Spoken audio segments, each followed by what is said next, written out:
मेरे साथियों, स्वागत है आपका जीएस वॉरियर में। दोस्तों, आज हम पुनः भारत के संवैधानिक विकास के तहत हम आज लास्ट टॉपिक पर चर्चा करेंगे। वह है भारत स्वतंत्रता अधिनियम 1947। इसके बारे में जानकारी प्राप्त करते हैं। तो आइए देखते हैं क्या कुछ प्रश्न या फिर क्या कुछ पॉइंट बन रहे हैं भारत स्वतंत्रता अधिनियम से। दोस्तों, यह जो भारत स्वतंत्रता अधिनियम लाया गया, इसके तहत एक प्रस्ताव पेश किया गया ब्रिटिश संसद में, और यह जो प्रस्ताव पेश किया गया वह 4 जुलाई 1947 को पेश किया गया था। और इस प्रस्ताव में कुल 20 धाराएं थी, और यह जो प्रस्ताव था भारतीय स्वतंत्रता अधिनियम, इसे स्वीकृत किया गया 18 जुलाई 1947 को। और दोस्तों, यही भारत स्वतंत्रता अधिनियम के तहत 2 अधिराज्यों के गठन का प्रावधान किया गया। एक आपका पाकिस्तान डोमिनियन हो जाएगा और एक भारतीय डोमिनियन हो जाएगा। तो दोस्तों, 15 अगस्त 1947 को भारत और पाकिस्तान 2 डोमिनियन यानी 2 प्रांत में इसे गठन किया गया। तो पाकिस्तान वैसे तो 14 अगस्त या फिर 15 अगस्त ही कहिए, मध्य रात्रि में किया जाता है दोस्तों। और ये भारत देश वह 15 अगस्त का डेट उसमें घोषित होता है, और हम लोग स्वतंत्रता दिवस, स्वाधीनता दिवस 15 अगस्त को मनाते हैं, जबकि पाकिस्तान वाले नागरिक 14 अगस्त को मनाते हैं।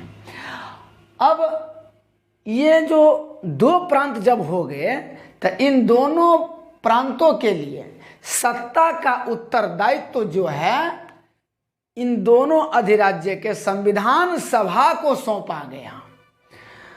अब भारत का वायसराय चल रहा था 1858 से, जो अब तक विद्यमान था, लेकिन जैसे ही भारत स्वतंत्रता अधिनियम 1947 लाया गया, इसमें यह भारत का वायसराय पद को समाप्त कर दिया गया, और इन दोनों अधिराज्यों के लिए गवर्नर जनरल पद का सृजन किया गया। तो दोस्तों, ये जो गवर्नर जनरल हुआ, तो इसका नियुक्ति कौन करता था? इसका नियुक्ति होता था मंत्रिमंडल की सलाह से। अब इस प्रकार एक प्रश्न बनता है कि भारत के प्रथम गवर्नर जनरल कौन हुए? तो लॉर्ड माउंटबेटन। और वही पूछा जाएगा कि स्वतंत्र भारत के पहले ये गवर्नर जनरल कौन हुए? तो स्वतंत्र भारत के पहले गवर्नर जनरल हुए भारतीय, वो हुए कौन? सी राजगोपालाचारी, यानी चक्रवर्ती राजगोपालाचारी। अब देखिए दोस्तों, एक यह प्रावधान किया गया यह भारत स्वतंत्रता अधिनियम से कि जब तक संविधान का निर्माण संविधान सभा नहीं कर लेती, जब तक संविधान का निर्माण संविधान सभा नहीं कर लेती, तब तक संविधान सभा ही विधानमंडल के रूप में कार्य करती रहेगी। यह दोनों अधिराज्यों के लिए था।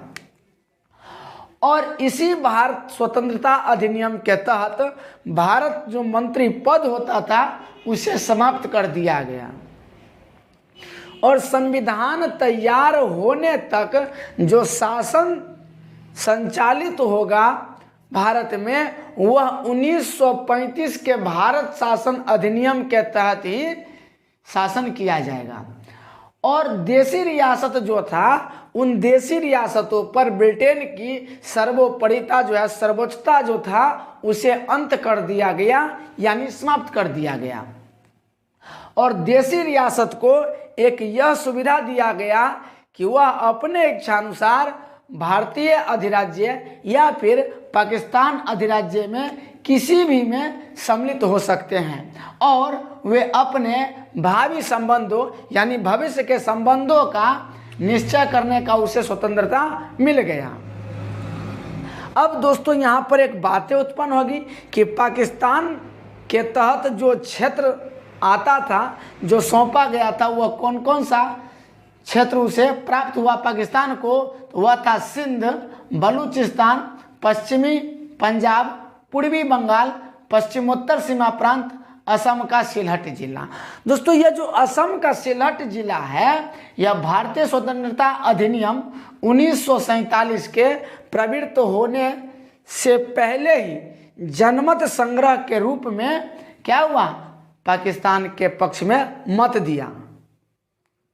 इसलिए पाकिस्तान अधिराज्य में शामिल हो गया असम का सिलहट जिला।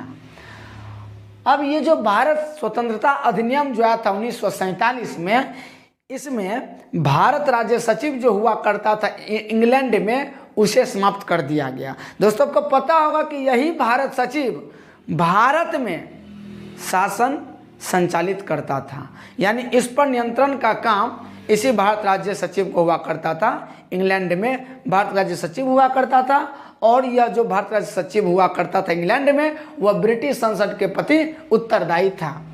अब दोस्तों शाही उपाधि अधिनियम आया था, आपको पता होगा 1876 में आया था शाही उपाधि अधिनियम। इस शाही उपाधि अधिनियम से भारत का सम्राट पद जो था उसे समाप्त कर दिया गया। अब दोस्तों यहाँ हमने अभी भारत का स्वतंत्रता अधिनियम देखा, तो आइए जरा देखते हैं 1946 में जो अंतरिम सरकार का गठन किया गया और 1947 में स्वतंत्र भारत का पहला मंत्रिमंडल का जो गठन किया गया, उसके कौन से सदस्य को कौन सा विभाग दिया गया, आइए जरा जानते हैं और समझते हैं। तो दोस्तों 1946 में अंतरिम सरकार का गठन किया जाता है, जिसमें जवाहरलाल नेहरू को राष्ट्रमंडल संबंधी और विदेशी मामले संबंधी विभाग सौंपा जाता है। वहीं सरदार वल्लभ भाई पटेल को गृह विभाग, सूचना और प्रसारण मंत्रालय का विभाग सौंपा जाता है। डॉक्टर राजेंद्र प्रसाद को खाद्य और कृषि विभाग मिलता है, और जॉन मथाई को उद्योग और नागरिक आपूर्ति विभाग सौंपा जाता है। जगजीवन राम को श्रम विभाग सौंपा जाता है, और सरदार बलदेव सिंह को रक्षा मंत्रालय का विभाग दिया जाता है। CH भाभा को कार्य, खान और ऊर्जा विभाग दिया जाता है, तो वहीं लियाकत अली खान को वित्त मंत्रालय का भाग दिया जाता है।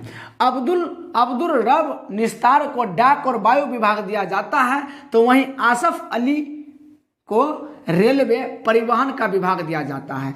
सी राजगोपालाचारी, जिसे चक्रवर्ती राजगोपालाचारी कहते हैं, थोड़ा देर पहले हमने बताया कि स्वतंत्र भारत का पहला भारतीय गवर्नर जनरल यही था, चक्रवर्ती राजगोपालाचारी, और अंतिम भी यही था। आई चुंदरीगढ़ को वाणिज्य विभाग दिया गया। गजनफर अली को स्वास्थ्य विभाग दिया गया, तो वहीं जोगेंद्र नाथ मंडल को विधि विभाग दिया गया। यह था आपका 1946 में जो अंतरिम सरकार का गठन किया गया, उसमें किस सदस्य को कौन सा विभाग दिया गया। अब दोस्तों आइए जरा देखते हैं स्वतंत्र भारत का पहला मंत्रिमंडल का जो गठन किया गया, उसमें देख लीजिए। जवाहरलाल नेहरू प्रधानमंत्री बने, राष्ट्रमंडल और विदेशी मामले का विभाग दिया गया। दोस्तों जवाहरलाल नेहरू को माउंटबेटन द्वारा प्रधानमंत्री की घोषणा किया जाता है, मतलब शपथ दिलाया जाता है। सरदार वल्लभ भाई पटेल को गृह मंत्रालय, सूचना और प्रसारण मंत्रालय और राज्यों के मामले का विभाग दिया जाता है। डॉक्टर राजेंद्र प्रसाद को खाद्य और कृषि मंत्रालय का विभाग दिया जाता है। अब दोस्तों कई विद्यार्थियों के कंफ्यूजन में रहता है कि डॉक्टर राजेंद्र प्रसाद तो भारत के राष्ट्रपति हुए थे, तो फिर यह इन्हें खाद्य और कृषि मंत्रालय कैसे दिया गया। तो दोस्तों आपको बात हम बता दें कि डॉक्टर राजेंद्र प्रसाद को राष्ट्रपति बनाया जाता है कब, तो 1950 में, यानी 1950 में डॉक्टर राजेंद्र प्रसाद भारत के राष्ट्रपति बनते हैं। और दोस्तों संविधान लागू हुआ था 1950 में, इसलिए 1950 में यह भारत के राष्ट्रपति बनते हैं। तो यह तो 1947 में, यानी स्वतंत्र भारत उस समय था, उसका मंत्रिमंडल था, तो 1947 में डॉक्टर राजेंद्र प्रसाद ही स्वतंत्र ये खाद्य और कृषि मंत्रालय का उन्हें विभाग दिया गया है। और राष्ट्रपति कब बनते हैं, तो 1950 को, ध्यान रखिएगा। मौलाना अबुल कलाम आजाद को शिक्षा मंत्रालय का विभाग दिया जाता है, तो वहीं डॉक्टर जॉन मथाई को रेलवे परिवहन का विभाग दिया जाता है। आर.के. शनमुगम शेट्टी को वित्त मंत्रालय का विभाग दिया जाता है। एक प्रश्न यह भी बनता है कि स्वतंत्र भारत के पहले ये वित्त मंत्री कौन थे? तो जवाब होता है आर.के. शनमुगम शेट्टी। डॉक्टर भीमराव अंबेडकर को विधि मंत्रालय का विभाग दिया जाता है, तो वहीं जगजीवन राम को श्रम मंत्रालय का विभाग दिया जाता है। सरदार बलदेव सिंह को रक्षा मंत्रालय का विभाग दिया जाता है, तो वहीं राजकुमारी अमृत कौर को स्वास्थ्य मंत्रालय का विभाग दिया जाता है। C.H. भाभा को वाणिज्य मंत्रालय का विभाग दिया जाता है, तो वहीं रफ़ी अहमद किदवई को संचार मंत्रालय का विभाग दिया जाता है। डॉक्टर श्यामा प्रसाद मुखर्जी को उद्योग व आपूर्ति विभाग दिया जाता है, तो वहीं V.N. गाडगिल को कार्य खान और ऊर्जा मंत्रालय का विभाग दिया जाता है। तो दोस्तों इस प्रकार हमने अभी स्वतंत्र भारत ये भारतीय स्वतंत्रता अधिनियम देखा 1947। तो इस प्रकार से अभी तक हमने भी जितने भी वीडियो का ये जाना समझा और उसे देखने का प्रयास किया वह हमारा था भारतीय संवैधानिक विकास, यानी भारत में संविधान का विकास किस प्रकार हुआ उसके बारे में जानने और समझने का प्रयास किया। अब दोस्तों अब आगे जो हमारा चैप्टर रहेगा वह रहेगा संविधान निर्माण की प्रक्रिया और संविधान सभा, इनके बारे में जानने और समझने का प्रयास करेंगे। इस प्रकार से जितने भी अधिनियम आए, चाहे वह कंपनी के तहत, कंपनी शासन के तहत हो या फिर ब्रिटिश ताज के शासन के तहत हो, सभी के बारे में हमने जानने और समझने का प्रयास किया। तो दोस्तों आप इसी प्रकार हमारे साथ बने रहिए और अपना ढेर सारा प्यार और सपोर्ट देते रहिए और हम पुनः आपसे मिलते हैं नेक्स्ट वीडियो में। तब तक के लिए जय हिंद।